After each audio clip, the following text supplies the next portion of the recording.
LDFിനും മുന്നണിക്ക് നേതൃത്വം നൽകുന്ന കേരള കോൺഗ്രസ് എമ്മിനും ഭരണം നിലനിർത്താനുള്ള പോരാട്ടമാണ് പാലായിൽ. കേരള കോൺഗ്രസിന്റെ മുന്നണി മാറ്റത്തോടെ നഷ്ടപ്പെട്ടുപോയ പാലാ നഗരസഭയുടെ ഭരണം തിരികെ പിടിക്കാനുള്ള ശ്രമത്തിലാണ് UDF. 26 വാർഡുകളുള്ള പാലാ നഗരസഭയിൽ കഴിഞ്ഞ തവണ LDF 17 വാർഡുകളിലാണ് വിജയിച്ച് ഭരണം പിടിച്ചെടുത്തത്.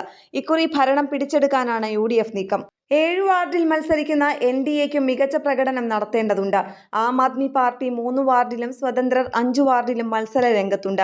ഭരണം പിടിക്കാൻ കോൺഗ്രസിലെയും കേരള കോൺഗ്രസിലെയും മുൻ കൗൺസിലർമാരെ മത്സര രംഗത്തിറക്കിയിട്ടുണ്ട്.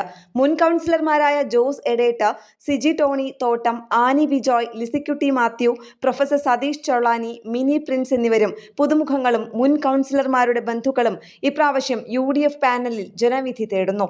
ഭരണം നിലനിർത്താൻ LDF മുൻ കൗൺസിലർമാരായ 10 പേരെ രംഗത്തിറക്കിയിട്ടുണ്ട്.